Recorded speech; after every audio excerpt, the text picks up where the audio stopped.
Assalamualaikum warahmatullahi wabarakatuh. Pada kesempatan hari ini kita sudah memasuki pada materi pertemuan ke-10, yaitu tentang perpindahan kalor secara konveksi. Untuk UTS kemarin, insya Allah minggu ini Bapak selesaikan untuk koreksi. Nanti hasilnya bisa dilihat pada si pejar. Dan insya Allah akan kita bahas minggu depan.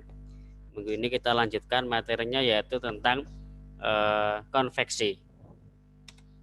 Baik, perpindahan panas secara konveksi adalah pertukaran energi antara permukaan padat yang mempunyai luas A dengan fluida di sekitarnya. Jadi perpindahan panas itu energinya itu permukaannya padat, bendanya padat. Kemudian benda padat ini ada pertukaran energi ya, baik itu berupa panas ataupun yang lainnya atau energi kalor. Panas yang di titik A ini nanti akan berpindah ke titik B dengan cara ada perantara berupa zatnya fluida. Zatnya fluida itu berarti dia bisa angin, juga dia bisa air atau bentuk dalam zat cair atau cairan ya. Yang jelas perpindahan panas atau perpindahan energi dari titik A ke titik B itu adalah bendanya padat, kemudian perantaranya yaitu adalah berupa air atau zat cair atau berupa fluida. Oke, persamaan umum perpindahan kalor secara konveksi yaitu adalah Q per A sebanding dengan benda temperatur antara fluida dan permukaan padat, sedangkan koefisien perpindahan kalor yang konveksi itu dilambangkan dengan H. Oke, konsep perpindahan secara konveksi seperti ini ya.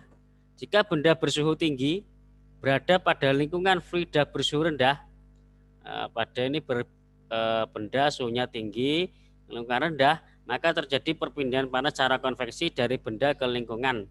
Hal ini terjadi karena pengaruh gerakan partikel-partikel fluida.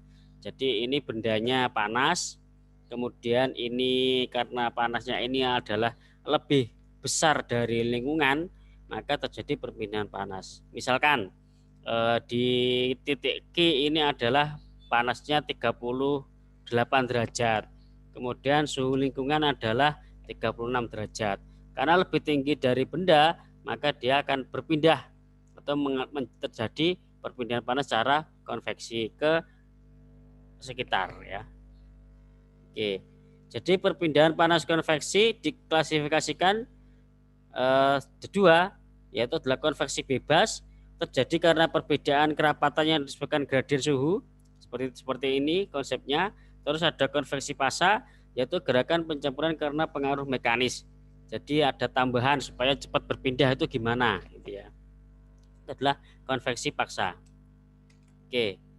Terus laju perpindahan panas mengikuti hukum Newton tentang pendinginan yaitu Q sama dengan HA TS min T TS dan min T.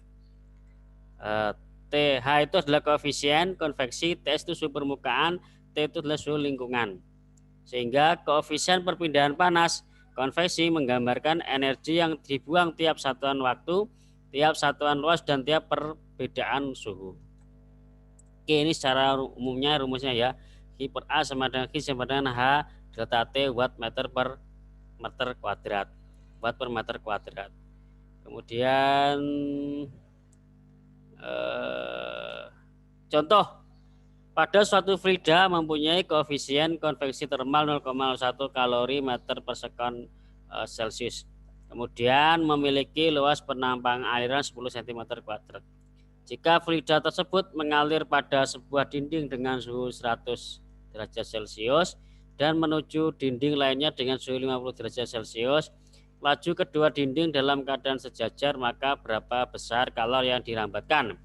Jawab, diketahui H sama dengan 0,1 kalori meter sekon cm, A-nya luas penampangnya 10 cm kuadrat, sama dengan 1 kali 10 pangkat 3 meter kuadrat, delta T berarti 50 derajat Celcius, sehingga hanya ketemu 5 kali 10 pangkat 4 kalori per sekon.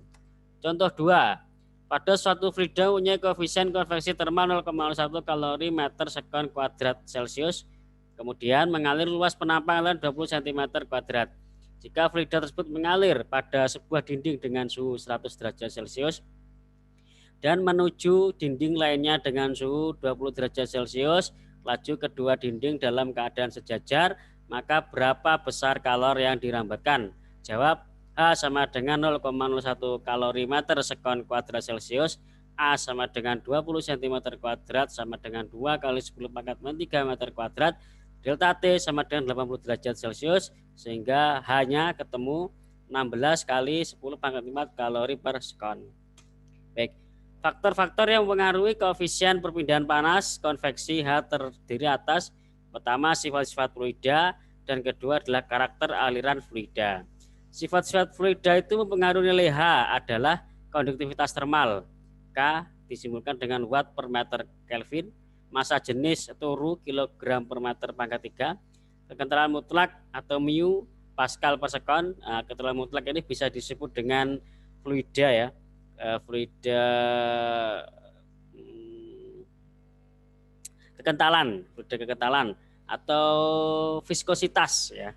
Kapasitas panas jenis Cp Joule kilogram per Kelvin, koefisien ekspansi kubik beta K-1. Harga sifat-sifat fluida tergantung atas ada fasa fluida, 2 temperatur, 3 adalah tekanan. Kemudian karakteristik aliran fluida yang penting untuk menentukan koefisien perpindahan panas adalah konveksi paksa atau alamiah, dan yang kedua adalah geometri aliran. Ada beberapa bentuk geometri aliran yang mempengaruhi nilai H, contoh aliran paralel, aliran tegak lurus, dan terpenting pada aliran tabung atau luar tabung. Kemudian regime aliran terbagi atas aliran laminar, aliran turbulen, dan aliran transisi. Untuk menentukan jenis aliran harus diketahui bilangan reonalnya, yaitu Re lebih kecil dari 2000 aliran laminar. Kalau Re lebih besar dari 4000 itu adalah aliran turbulen. Untuk plat, Re lebih besar dari 5 kali 10 pangkat 5 itu disebut dengan aliran laminar. Jika Re-nya lebih besar dari 5 kali 10 pangkat 5 maka aliran turbulen. Hubungan korelasi antara persamaan konveksi ada dua.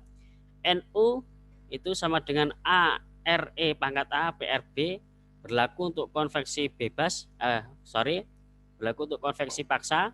Kemudian Nu sama dengan B GR PR pangkat C, berlaku untuk konveksi alamiah atau bebas, di mana A, B, dan C adalah konstanta. Jenis-jenis perpindahan panas konveksi ada konveksi paksa, contohnya alat tukar panas sel dan tube, alat tukar panas tape, plate, and frame. Oke. Terus kemudian perpindahan panas alamiah, contohnya permukaan pipa panas yang kontak dengan udara luar yang tidak mengalir, artinya tidak ada angin, dibiarkan gitu saja. Kemudian ini adalah konveksi paksa, simbolnya seperti itu. Kalau misalkan kecepatan fluida itu L per T, kalau koefisien perpindahan panas yaitu H per TL kuadrat T. Dimensi dasarnya itu adalah panjang, massa, temperatur, waktu, dan energi. Untuk konveksi paksa, bilangan tak berdimensi yang digunakan adalah bilangan reonal, bilangan Prandtl, bilangan Nusselt, bilangan Stanton, dan korelasi empiris diusulkan untuk perpindahan panas konveksi paksa. Oke, ini adalah heat transfer, perpindahan panasnya. Kemudian ini yang tadi ya, ada Re lebih besar dari 5 kali 10 pangkat 5 tadi, itu turbulen.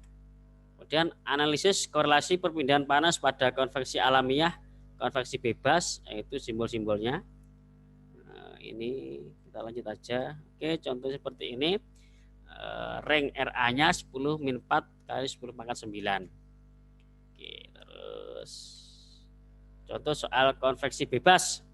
Sebuah plat bujur sangkar vertikal berukuran 0,4 meter kali 0,4 meter dijaga pada suhu seragam TW sama dengan 400 K pada udara atmosfer yang tidak bergerak dengan 300 K. Berapa koefisien perpindahan kalor rata-rata H sepanjang keseluruhan plat? Langkah pertama menghitung temperatur film T, TF sama dengan 300 tambah 400 bagi 2 sama dengan 350. Berarti dicari rata-ratanya. Langkah kedua menentukan sifat-sifat fisik udara pada suhu 350 derajat K sebagai berikut. U-nya 20,75 kali 10 pangkat 6 meter kuadrat per sekon. PR-nya 0,697, K-nya 0,3 watt meter ke derajat Celcius. Betanya 1/T sama dengan 2,86 kali 10 pangkat 3 K-1. Langkah ketiga menghitung bilangan Grashof GR, bilangan Grashof pada L 0,4 meter menjadi seperti ini ya rumusnya. Kemudian nanti akan ada vertical path ini, nanti akan muncul jawabannya adalah 5,77 watt per meter kuadrat derajat Celcius. Baik, mungkin sampai sini dulu untuk konveksi. Nanti diskusi sudah ada di situ. Kemudian tugasnya yaitu adalah Anda membaca bahan bacaan yang telah saya berikan itu. Kemudian soal-soalnya itu kan berbahasa Inggris, itu bisa diterjemahkan dengan bahasa sendiri atau terjemahkan bebas itu ya, supaya nanti Anda tetap bisa belajar bagaimana cara menghitung secara konveksi. Mungkin itu saja yang bisa Bapak saya sampaikan. Sampai jumpa minggu depan. Kurang lebihnya mohon maaf. Assalamualaikum warahmatullahi wabarakatuh.